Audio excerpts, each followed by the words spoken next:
الله الرحمن الرحيم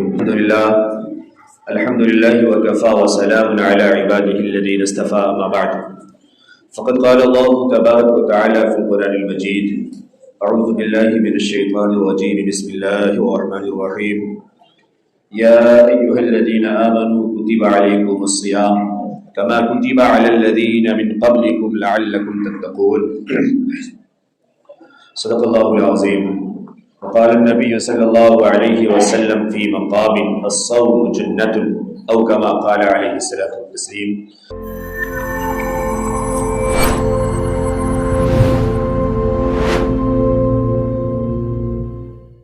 اللهم صل على محمد وعلى آل محمد وبارك وسلم كما صليت وباركت على إبراهيم وعلى آل إبراهيم إنك حميد مجيد. حاضرین گرامی، عزیزوں اور بزرگوں، اللہ رب العزت کے فضل کرم اور احسان سے ہم سب شعبان المعظم کے اخیر تاریخ کو پہنچ چکے ہیں. آج شعبان المعظم کی 29 تاریخ ہے، فروری کی 28 تاریخ ہے. اگر اللہ کو مقدر ہوا، اللہ نے چاہا اور 29 کا چاند اگر ہوا تو آج ہی تراویح اور کل روزہ ہوگا، اور اگر نہیں تو کل تراویح اور پرسوں روزہ. یہ تو طے ہے 30 کے اعتبار سے. رمضان المبارک کتنا عظیم، کتنا اہم ہے، یہ ہم تمام کے علم میں ہے. رمضان المبارک کا مہینہ یہ اللہ تبارک و تعالی کی طرف سے فضل و کرم، انعامات و احسانات اور عنایات کا عظیم مہینہ ہے. یوں کہہ لیجئے اللہ کے دربار سے لوٹ لینے کا سیزن اور مہینہ ہے. اس مہینے میں اللہ رب العزت جنتوں کو خوب سجا رہے ہیں، جنت خوب مزین کیا جا رہا ہے آقا صلی اللہ علیہ وسلم کی امتیوں کے لیے اور روزے داروں کے لیے. یہ وہ عظیم مہینہ ہم پر آنے والا ہے اور آ چکا ہے کہ جس کی تاریخ کو بس کچھ گھنٹوں کے بعد آپ کہہ لیجئے جب پہلی تاریخ ہوگی تو جنت کے درختوں کے پتے سے ایک سریلی ہوائیں نکلے گی، ایک سریلی ہوا چلے گی، جن ہواؤں کو سن کر کے جنت کی حوریں بھی اپنے بالا خانوں سے نکل کر کے اپنے رب کریم کے دربار میں ہاتھ اٹھا کے دعا مانگیں گی اور یہ کہیں گی کہ اللہ ہمیں آپ کے خوش نصیب بندے چاہیے، وہ بندے چاہیے جس سے میری آنکھوں کو ٹھنڈک پہنچے اور اس کو بھی میرے ذریعے سے سرور ملے. یہ تمام تیاریاں ہوگی. مالک جہنم حیرت میں ہوگا، جنت کا داروغہ یہ حیرت میں ہوگا اور پوچھ رہے ہوں گے کہ یہ کیا ہو رہا ہے، یہ کیسی ہوائیں ہیں، یہ کیسی ہلچل مچ گئی ہے عرش کے اوپر. کہیں گے کہ رمضان کا مہینہ شروع ہوا ہے اور آقا صلی اللہ علیہ وسلم کی جو اشرف امت ہے اس میں روزوں کا اور تراویح کا اہتمام کریں گے. ہر روزے دار کو اللہ رب العزت کی طرف سے پورے عین عطا کی جائیں گی. یہ تمام تیاریاں رمضان کے لیے اللہ رب العزت عرش پر فرما رہے ہیں، اور نیچے زمین والوں کے لیے بڑی لمبی حدیث میں آقا صلی اللہ علیہ وسلم نے بہت ساری باتیں بیان فرمائی. اچھا، عرش کے معاملے میں اور رمضان کی تیاری سے پہلے فقیہ امت حضرت عبداللہ ابن مسعود رضی اللہ تعالی عنہ نقل فرماتے ہیں کہ جب رمضان المبارک کا چاند نکلتا ہے، جب رمضان کی تاریخ شروع ہوتی ہے تو پورے مہینے کے لیے جنت کے تمام دروازوں کو کھول دیا جاتا ہے اور پھر ایک دروازے بھی بند نہیں کیے جاتے. اور فرمایا کہ جہنم کے ہر ایک دروازے کو، تمام دروازے کو پورے مہینے کے لیے بند کر دیا جاتا ہے اور کوئی بھی دروازہ کھلا نہیں رہتا۔ اسی طریقے سے جو سرکش شیاطین ہیں، اللہ رب العزت کی طرف سے ایسے شیاطین کو زنجیروں میں قید کر کے ڈال دیا جاتا ہے تاکہ امت کے روزوں کو خراب نہ کر سکے۔ جو رمضان کا عظیم مہینہ ہے، اس مہینے میں آقا صلی اللہ علیہ وسلم کی عظیم امت کو یہ وسوسے میں نہ ڈالے، فتنے فساد میں نہ ڈالے، یہ تمام تیاری ہوتی ہے۔ حضرت سلمان فارسی رضی اللہ تعالی عنہ نقل فرماتے ہیں فرامین رسول صلی اللہ علیہ وسلم کو کہ جب رمضان کے شعبان کی اخیر تاریخ ہوئی، یہ بھی ایک سنت ہے، ہمیں معلوم ہونا چاہیے کہ جب رمضان کے شعبان کی اخیر تاریخ ہوئی، آقا صلی اللہ علیہ وسلم نے اپنے جانثاروں کو، صحابہ کو جمع کیا، بلایا قریب میں، اور پھر اس کے بعد آپ صلی اللہ علیہ وسلم نے رمضان کی خصوصیات، اس کے امتیاز، اس کے برکات، اس کی افادیت، تمام چیزوں کو تفصیل کے ساتھ اپنے صحابہ کرام کو بتایا اور سکھایا اور سمجھایا۔ اسی فرامین کو حضرت سلمان فارسی رضی اللہ عنہ نے نقل کیا ہے کہ آقا صلی اللہ علیہ وسلم نے فرمایا قد اظلکم شہر عظیم شہر مبارک، لمبی سی حدیث کہ لوگوں تمہارے اوپر ایک بڑا مہینہ آ رہا ہے، ایک بڑا مہینہ آ چکا ہے، ایک عظیم مہینہ آ چکا ہے۔ ایسا عظیم مہینہ ہے کہ اس مہینے میں اللہ رب العزت تمہاری طرف متوجہ ہوتے ہیں، اس مہینے میں تمہارے رزق کو بڑھا دیا جاتا ہے، اس مہینے میں گناہوں کی مغفرت ہوتی ہے۔ جو شخص اس مہینے کے دن کا روزہ یہ فرض ہے اور رات کی تراویح یہ سنت کی چیز ہے، یہ ثواب کی چیز ہے، اس کا اہتمام بھی ضروری ہے۔ فرمایا کہ اس مہینے میں جو اپنے نوکروں کا، اپنے خادموں کا، ملازموں کا بوجھ ہلکا کر دے، اللہ رب العزت ایسے شخص کی مغفرت فرماتے ہیں۔ لمبی سی حدیث میں رمضان کو آقا صلی اللہ علیہ وسلم نے سکھایا اور سمجھایا۔ تو ہم تمام کو اب رمضان آ چکا ہے، کل کی تاریخ ہوگی یا پرسوں کی تاریخ ہوگی، ہم سب اس بات کی کوشش کریں کہ رمضان کا کوئی ایک لمحہ، کوئی ایک پل، کوئی ایک گھڑی بھی ہماری غفلت میں نہ گزرے۔ اس کے لیے ہم دیکھیں آقا صلی اللہ علیہ وسلم جو امام الانبیاء ہیں، جو اشرف الانبیاء ہیں، جو وجہ کن فکا ہیں، جو تخلیق کائنات کی وجہ ہیں، ہم اس کی اشرف امت میں ہیں، اور آپ صلی اللہ علیہ وسلم کا معمول کیا ہے کہ 2 مہینہ پہلے سے رمضان کی تیاری فرما رہے۔ شعبان کا چاند دیکھتے آپ صلی اللہ علیہ وسلم دعا فرماتے اللہم بارک لنا فی رجب و شعبان وبلغنا رمضان، اے اللہ رجب عطا فرما دیے، شعبان بھی عطا فرما دے، خوب برکت کے ساتھ عطا فرما اور رمضان تک پہنچا دے۔ شعبان میں آپ صلی اللہ علیہ وسلم دعا فرماتے ہادہ شعبان، اللہم ہادہ شعبان، رجب نکل گیا، اے اللہ یہ شعبان بھی مل گیا، بلغنا رمضان، رمضان تک پہنچا دے۔ اور پھر رمضان کے روزوں کی اور رمضان کے دن و رات کی جو قدر و قیمت خود آقا صلی اللہ علیہ وسلم اور رب کریم نے ہمیں بتایا اور سکھایا، اور اس کے باوجود اگر ہم غفلتوں میں پڑے رہیں، ہم روزوں کا اہتمام نہ کریں، تراویح کا اہتمام نہ کریں، ذکر و تلاوت کا اہتمام نہ کریں، تو اس میں کسی اور کا کیا خسارہ ہے؟ ہم اپنا ہی نقصان کرتے ہیں۔ آقا صلی اللہ علیہ وسلم نے بڑی سخت بات بیان فرمائی، فرمایا کہ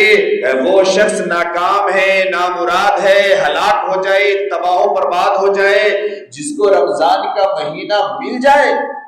اور پھر بھی اس کی مغفرت نہ ہو، وہ پھر بھی اپنے رب کو راضی نہ کر سکے، اپنے رب کے دربار میں سر جھکا کر کے اپنے رب کو منا نہ لے، اس سے بڑا محروم القسمت اور بدبخت کوئی نہیں۔ تو مختصراً یہ کہ رمضان کا مہینہ آ چکا ہے، ہم اپنی اصلاح کریں، اپنے دل کو، اپنے من کو پاک کریں اور صاف کریں۔ رمضان کی تیاری جتنی ہونی تھی وہ ہو گئی، تیاری کے اوپر بہت باتیں ہوئی، اب تو یہ ہے کہ کرنے کا وقت آ گیا ہے۔ اگر ابھی کوئی غفلت ہے، اگر کسی کے بارے میں دل میں بغض ہے، نفرت ہے، کینہ ہے، حسد ہے، رشتوں کے درمیان دراڑیں ہیں، تو فوراً اس کو ختم کیا جائے تاکہ رمضان کے روزے ہمارے قبول ہوں اور ہماری دعائیں قبول ہوں۔ ورنہ رمضان میں بھی دعائیں قبول نہیں ہوتی ایسے شخصوں کی۔ اگر ہم نشہ آور چیزوں کے عادی ہیں تو ہم اس کو چھوڑیں۔ اگر کوئی غلط راہ پہ نکل چکا ہے، اگر کسی کے ساتھ کوئی غلط افیئر ہے، تو موقع ہے کہ وہ توبہ کر کے رمضان میں داخل ہو تاکہ اس کے روزے اور اس کی دعائیں قبول ہوں۔ بہانہ بازی نہ کرے، لوجک نہ نکالے، ایسا ہے وہ ویسا ہے، وہ ملتے ہیں، وہ باتیں کرتے ہیں، دوستی ہے، نہیں۔ الا من اتى الله بقلب سلیم، اللہ رب العزت کو صاف ستھرا دل چاہیے، پاکیزہ دل چاہیے۔ یہ بہانہ بازی آپ سامنے والے کے ساتھ کر سکتے ہیں، گھر والوں کے ساتھ کر سکتے ہیں، محلے میں، معاشرے میں کر سکتے ہیں۔ اللہ رب العالمین یعلم خائنۃ الاعین وما تخفی الصدور،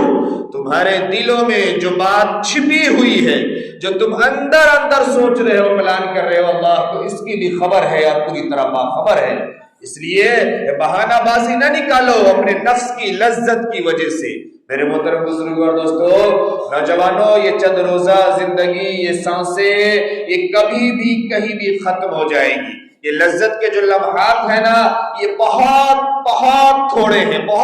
ہیں۔ لذت یہ بس کچھ دیر کی ہوتی ہے، نگاہوں کی لذت ہو، نفس کی لذت ہو، زبان کی لذت ہو، کانوں کی لذت ہو، جیسی بھی لذت ہو، یہ بس تھوڑی دیر کی ہوتی ہے، لیکن اس کا وبال جو ہوتا ہے نا، یہ بڑا دیر پا ہوتا ہے۔ اس لذت کی وجہ سے، اس گناہ کی وجہ سے جو نحوست کے دھبے لگ جاتے ہیں نا دلوں پہ، جو گناہ کا ایک مہر لگ جاتا ہے نا، پھر وہ بڑھتا جاتا ہے اور پھر ہمیں یہ سمجھ نہیں رہتی کہ یہ چھوٹی چیز، یہ چھوٹے جو گناہ کے ہم کام کر رہے ہیں، آنکھوں سے، کانوں سے، زبانوں سے، یہ سب ہمارے دل کو سیاہ کر رہا ہے اور خیر کے راستے بند ہو رہے ہیں، اور انسان ایسے عظیم دنوں میں بھی ان گناہوں کے ساتھ لگ کر کے اور پھنس کر کے پھر بجائے جنت کے جہنم کا حقدار بنتے ہیں۔ تو ہم سمجھیں ان باتوں کو اشاروں میں، اپنے اوقات کو ہم سیٹ کریں۔ رمضان میں ایک روٹین ہونی چاہیے کہ آپ کب جاگیں گے اور پھر کب اٹھیں گے، کب کام کریں گے، کب آپ گھر کے کام کو کریں گے، کب آپ باہر کے کام کو کریں گے، پڑھنے لکھنے والے نوجوان ہیں کب پڑھیں گے، یہ تمام چیزوں کی روٹین طے ہو۔ نمازیں ہماری کہیں پر بھی ہوں گے جماعت کے ساتھ ادا ہوگی، روزوں کی رعایت ہم مکمل کریں گے، ان روزوں کے درمیان میں ہماری آنکھیں اور کان اور دماغ اور دل کوئی بھی گناہ کی طرف نہیں جائے گا۔ ایک چیز کو ہم روٹین پہ لائیں، سب کو طے کریں، تب جا کر کے یہ رمضان ہمارے لیے فائدہ مند ثابت ہوگا اور کارگر ثابت ہوگا۔ ورنہ زندگی میں یوں ہی رمضان آ رہا ہے اور جا رہا ہے، اور ہمارے درمیان سے لوگ بھی جا رہے ہیں، اور ایسے لوگ بھی جا رہے ہیں جن کے زندگی میں کئی رمضان آ کے چلے گئے اور اس نے رمضان کے روزے نہیں رکھے، روزے رکھے تو روزوں کی قدر نہیں کی، روزوں کے درمیان زبان سے جھوٹ بولنا نہیں چھوڑا، روزے کے درمیان اس نے چوری نہیں چھوڑی، روزے کے درمیان اس نے سود نہیں چھوڑا، غیبت نہیں چھوڑا، روزے کے درمیان اس نے بد نظری نہیں چھوڑی، بد کلامی، بد زبانی نہیں چھوڑی۔ رمضان آ کے چلا گیا، رمضان کا کوئی فائدہ نہیں ہوا، پورے رمضان زندگی میں آ کے چلے گئے، اور وہ ہر رمضان میں ایک بہانہ اور ایک لاجک دیتے رہ گئے، اور انہوں نے تراویح کی نمازیں ادا نہیں کی، انہوں نے نماز پنجگانہ جو سال میں ہر روز 5 وقت فرض تھا اس کو پورا نہیں کیا۔ اس رمضان میں بھی عادت نہیں بنی۔ 2 باتیں میں صرف فرض کروں، اس جو حدیث حضرت سلمان فارسی کی میں آپ کو شروعات میں سنا رہا تھا، اسی حدیث میں یہ بات بھی ہے کہ جو شخص جو اللہ رب العزت سے اس مہینے میں قرب حاصل کرنا چاہے، اللہ کی رحمت کو اپنے طرف متوجہ کرنا چاہے، اللہ کی تجلیات سے، اللہ کی رحمت سے، اللہ کی برکات سے اپنے آپ کو فیضیاب کرنا چاہے، اور وہ شخص اس مہینے میں اگر نفل عبادت کرتا ہے، نفل کام کرتا ہے، اللہ رب العزت اس کے ثواب کو فرض کے برابر کر دیتے ہیں۔ اور اگر کوئی فرض ادا کرتا ہے تو اللہ اس کے فرض کو 70 فرضوں کے برابر کر دیتا ہے۔ کما ادا 7، یہ 70 فرضوں کے برابر 70 مرتن ہمارے یہاں ہمارے مقدر میں چیزیں لکھی جاتی، لیکن اس میں بھی ہم نہیں کرتے۔ اور پھر اللہ نے جو قرآن مقدس میں روزے کا مقصد بیان کیا، جو میں آیت پڑھا تھا اس کا ترجمہ کر دوں۔ اللہ رب العزت نے فرمایا یا ایھا الذین آمنوا کتب علیکم الصیام، اے ایمان والو تم پر روزہ فرض کیا گیا ہے۔ ہر مسلمان عاقل، بالغ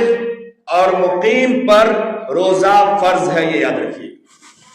عقل مند بھی ہے، بالغ بھی ہے اور اپنی جگہ میں بھی ہے، مقیم بھی ہے۔ اسی طریقے سے صحت مند بھی آپ لے سکتے ہیں، اگر صحت مند بھی ہے۔ صحت مند میں ابھی کہنے کی ضرورت نہیں ہے، ورنہ ہر کسی کو گیس بن رہا ہے، پھر تمام لوگ روزہ چھوڑ کے بیٹھ جائیں گے۔ تو یہ 3 شرطیں ہیں۔ اگر ان شرطوں کے ساتھ اگر پھر بھی کوئی کھاتا ہے اور پیتا ہے اور بہانہ بازی کرتا ہے، وہ بہت بڑا مجرم ہے، اس کے لیے بڑی وعیدیں ہیں، بڑی سخت وعیدیں ہیں۔ میں اس سے بات نہیں کرتا ابھی۔ تو عاقل ہیں، بالغ ہیں، اللہ نے صحت و تندرستی دی ہے، زندگی میں یہ موقع دیا ہے۔ معلوم نہیں بہت سے لوگ، اب میں تو جمعہ سے جمعہ بتاتا ہوں، رمضان کو اگر آپ ملائیں تو لمبی لسٹ ہو جائے گی کہ بہت سے لوگ جو گزشتہ رمضان میں ہمارے آپ کے درمیان تھے، اس رمضان میں نہیں ہے، گزشتہ جمعہ والے اس جمعہ میں نہیں ہے۔ پتہ نہیں ہم میں سے اللہ کس کی عمر کو کتنی بڑھائے اور کتنی زیادتی ہو، ہم میں سے کسے پھر اگلا رمضان ملے نہ ملے، یہ اللہ بہتر جانتا ہے۔ اس لیے ہمیں ہر رمضان کو، ہر دن کو، ہر نماز کو آخری سمجھ کے ادا کرنی چاہیے اور اپنے دل کو پاک صاف کر کے اپنے رب کے سامنے جھکانا ہے۔ تو اس مہینے میں بھی آدمی نماز نہیں ادا کرتا، اور پھر اس کا مقصد کیا ہے روزے کا؟ کہ دیکھو تم پر روزہ فرض کیا گیا ہے۔ آگے اللہ نے ایک بات اور سمجھائی کہ دیکھو مسئلہ یہ نہیں ہے کہ تم پر ایک بوجھ ڈال دیا گیا ہے، تمہیں پریشانی میں ڈال دیا گیا ہے کہ تم صبح سے شام تک کھا پی نہیں سکتے، جو حلال چیزیں ہیں اس کو چھوڑ دیتے۔ اچھا ایک چیز اور سمجھیں،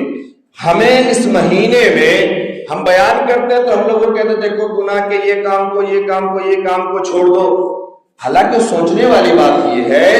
کہ جو چیزیں گناہ ہیں وہ تو سب دن گناہ ہیں، وہ رمضان میں تھوڑی گناہ ہے۔ ہاں یہ بات ضرور ہے، میں نے ہمیشہ عرض کیا ہے کہ جن دنوں میں نیکیوں کے ثواب بڑھے ہوئے ہوتے ہیں، پھر ان دنوں میں گناہوں کے عذاب بھی بڑھے ہوئے ہوتے ہیں، یہ یاد رہے۔ تو جو گناہ ہے وہ تو سب دن کے لیے گناہ ہے، اس لیے ان گناہوں کو پہلے سے چھوڑ کر کے نیکی کی طرف آ کر کے اپنے آپ کو عادی بنا لینا تاکہ ہم اچھے بن جائیں۔ اللہ نے فرمایا تم پر روزہ فرض کیا گیا کما کتب علی الذین من قبلکم، ایسا نہیں کہ تم پر، تم سے پہلے کی تمام امتوں پر روزہ فرض کیا گیا تھا۔ اب تم مقصد سمجھ لو، یہ کیا کہ ٹھیک ہے دوسروں کو فرض کر دیا تھا تو اب مجھے بھی کھانے پینے سے منع کر دیجئے، ایسا کیوں؟ اگر اللہ نے فرمایا لعلکم تتقون، تاکہ تم سدھر جاؤ، تمہاری عقل ٹھکانے لگے، تمہارا دماغ کام کرے کہ بھوک کیا چیز ہے، پیاس کیا چیز ہے، اور اپنے رب کی بات کو ماننا کیا چیز ہے۔ آج تم چند گھنٹے بھوک اور پیاس برداشت نہیں کر سکتے، اپنی جائز جگہ سے، جائز خواہشات کے رکنے سے تم باز نہیں آ سکتے۔ سوچو کہ کس رب کے عنایات اور احسانات سے زندگی گزار رہے، اور تمہارے آگے اور پیچھے تمام قوموں کی اور تمام امتوں کی تاریخیں موجود ہیں، اس نے کیسے زندگی گزاری کہ تم نے اپنے اوپر وبال سمجھ لیا۔ یہ تمہارے ہی فائدے کی چیز ہے، لعلکم تتقون، تاکہ تم اچھے بن جاؤ، پرہیزگار بن جاؤ، تمہارے اندر احساس پیدا ہو جائے کہ کوئی پیاسا ہے تو اس کے اندر بھی میرے جیسی طلب ہوگی، اگر کوئی بھوکا ہے تو اس کے اندر بھی میرے بھوک کے جیسی طلب ہوگی، اور جیسی پریشانی مجھے ہے ویسی ہی پریشانی اس کو بھی ہوگی، اس کو تم سمجھو۔ رمضان میں جو صدقات کے حکم دیے گئے وہ اسی لیے کہ جب تمہارے ساتھ حالات آئیں تو دوسرے کو بھی دیکھ کر کے سمجھو کہ آگے جب اس کے ساتھ حالات ہیں تو وہ حالات اگر میرے ساتھ ہو تو پھر مجھ پہ کیا بیتے گی۔ اس لیے اپنے آپ کو پاک اور صاف کرو۔ اور آگے اللہ نے دوسری جگہ اس کو اور بڑی ڈیٹیل میں سمجھا دیا، فرمایا کہ دیکھو اگر لعلکم تتقون کے دائرے میں تم داخل ہو گئے ہو تو پھر تم فرمان بھی سن لو، تلک الجنت التی نورث من عبادنا من کان تقیا، کہ جو بندہ متقی ہو گیا، جو بندہ سدھر گیا، جو پرہیزگار ہو گیا، جس نے اپنے ہاتھ پاؤں دل دماغ اپنے معاملات گھریلو زندگی باہر کی زندگی ہر ایک چیز کو صاف کر لیا پاک کر لیا اپنے رب کے احکام کے مطابق کر لیا وہ سدھر گیا اور جو سدھر گیا نور من عبادنا من کان تقیا ہم ایسے بندے کو جنت عطا فرمائیں گے ایسے بندے کے لیے ہی ہم نے جنت کو تیار کیا ایسے بندے کو جنت عطا کریں گے جنت ملے گی تو ہم اپنے آپ کو پاک اور صاف کریں حدیث کا ایک چھوٹا سا ٹکڑا میں نے پڑھا تھا پھر مکمل باتیں آتی رہیں گی آئندہ کے ہفتوں میں آقا صلی اللہ علیہ وسلم نے فرمایا کہ روزہ یہ ڈھال ہے ڈھال جس طریقے سے انسان حملے کے وقت میں یا کسی بھی دشمن سے بچنے کے لیے اپنے لیے ایک حفاظتی چیز استعمال کرتا ہے جس کے ذریعے سے آڑ کرتا ہے اپنے آپ کو بچاتا ہے اس طریقے سے روزہ ہے جو روزہ انسان کو گناہوں سے بچا لے روزے کی وجہ سے انسان گناہوں سے بچ جاتا ہے اگلا ٹکڑا فرمایا کہ یہ دوزخ کے سامنے محفوظ قلعہ ہے روزہ دوزخ کے سامنے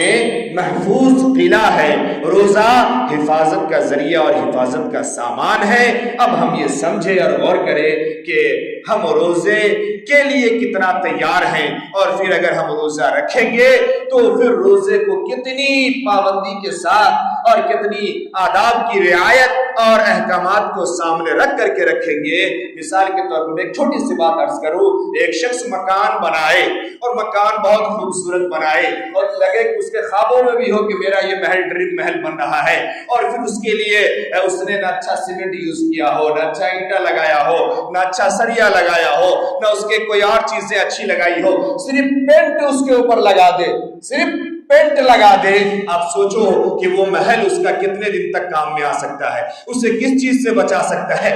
یاد آگے ایک بات اسکولوں کا ہمارے یہاں جو اسکول ہے نا 3 منزلہ اسکول اور کبھی بارش ہو تو جائیے اس کے فرسٹ فلور پہ بھی پانی آ رہا ہوتا ہے 3 منزلہ چھت ہمارے یہاں اسکول کی ٹپکتی ہے بات سمجھ میں آ رہی ہے آپ کو یہ بات یاد آ گئی ہمارے اسکولوں کا حال ہے 3 منزلہ اسکول اس کا پانی اس پر اس کا پانی اس پر اور فرسٹ فلور پہ بھی آپ کے سر پہ پانی گرے گا ایسے ہمارے یہاں اداروں کا حال ہے بہرحال تو اگر کوئی ایسا محل اگر تیار کرے تو اس محل میں وہ کتنا حفاظت سے رہ سکتا ہے آقا صلی اللہ علیہ وسلم نے فرمایا کہ روزہ اسی وقت اس کے لیے کارآمد ہے اور حفاظت کا ذریعہ ہے جب تک وہ اس کو پھاڑ نہ ڈالے جب تک اس کے اندر وہ کوئی نقص نہ پیدا کر دے تو ہم اپنے آپ کو پاک کرے صاف کرے تیاری کرے ہمت کرے دعائیں کرے نمازوں کی پابند بنے روزے کو پورے آداب اور رعایات کے ساتھ ہم رکھنے کی کوشش کریں اللہ سے توفیق مانگے 4 کام اس میں کثرت سے کرنے کا حدیث کو حکم ہے اسی حدیث میں جو میں پڑھ رہا تھا وہ 4 کام مختصر میں آپ سنیے ایک یہ کہ آپ خوب کثرت سے اس مہینے میں پہلا کلمہ پڑھیے کلمہ طیبہ اس کا حکم ہے دوسرے استغفار کیجیے آقا صلی اللہ علیہ وسلم نے فرمایا کہ ایسی چیزیں ہیں کہ جس سے تمہیں کوئی چارہ ہی نہیں ہے 2 اللہ کی رضا کے لیے پہلا کلمہ خوب کلمہ طیبہ پڑھے دوسرے استغفار کرے اور 2 وہ ہے جو ہر بندے کی ضرورت ہے اس سے بچ نہیں سکتا ایک یہ کہ جنت کی طلب کرو اور دوسرے یہ کہ جہنم سے پناہ مانگو دعا کرے کہ اللہ رب العزت ہم تمام کے حق میں اور ہم تمام کی اس عمر میں ہمارے اس رمضان کو ہمارے لیے خیر کا ذریعہ بنائے ہمارے مغفرت کا ذریعہ بنائے اور صحت و تندرستی اور خوشحالی کے ساتھ ہمارے اس مہینے کو گزار دے وآخر دعوانا الحمدللہ رب العالمین جن کی سنتیں باقی ہیں وہ ادا کریں